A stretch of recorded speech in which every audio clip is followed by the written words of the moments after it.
I'd like to acknowledge the presence, of course, of our beloved City Mayor, Alfred S. Romualdez, our City Councilors.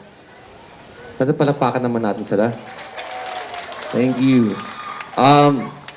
Our barangay captains and then the board of Liga, mga kapitans. Our uniform personnel that are present here today, as well as all of the department heads, distinguished guests, and LGU employees. Of course, I'd like to welcome everyone here today to celebrate our Christmas tree lighting, and remind everyone that Christmas is a time for family, a time for giving, a time for sharing, and a time for love. A time for patience and understanding. Alam ko naman, ang trabaho natin dito sa City Hall, minsan sobrang nakakapoy. And you may lose patience with one another, but at least try natin for this month, be extra patient, extra kind, extra giving, Mayor, and share the love. As well as for all the people who joined the competition sa parol making, as well as the songwriting, congratulations to all of you in advance.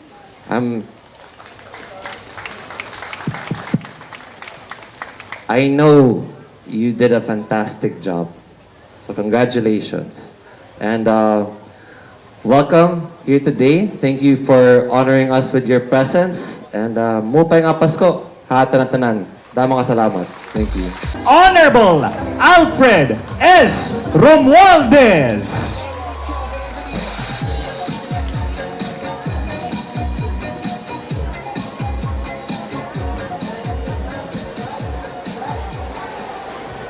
Unang-una sa lahat, I'd like to, of course, welcome our friends tonight. And, of course, my son, Honorable Raymond Romualdez, ABC President. Christmas is a season that, we have reunions, be with our friends, families. But also we remember those who are no longer with us. But those who were very close to us, close to our hearts.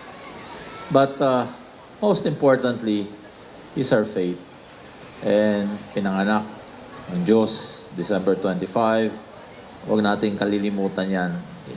That is really very important on how we live our lives, especially with today's challenges. Now, di ko nakalabaon akong message kay excited na rin ako.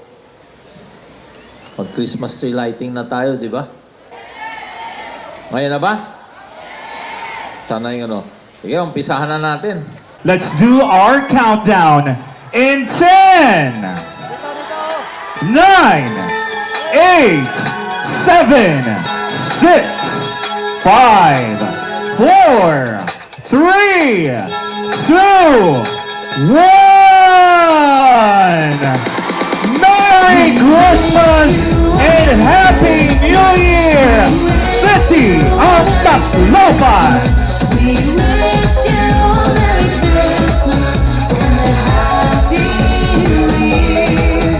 What a bright time. The Christmas displays are now officially lighted.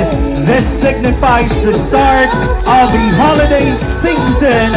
Merry Christmas and Happy New Year, City of Tacloban! Jingle around the clock. Mix and mingle in a jingling beat. That's the Jingle Bell Rock. Rocking around the Christmas tree at the Christmas party hop. Ladies and gentlemen, mga kasangkayan, once again, palakpakan po natin. This is the official lighting ceremony of the Tree of Hope of the City of Tacloban. And now, mga kasangkayan, ladies and gentlemen, to entertain us all in this evening's gathering, we have invited a special celebrity guest all the way from Manila. He is a Filipino rapper and actor and started his career in Philippines showbiz industry in the second season of Star Circle Quest, where he finished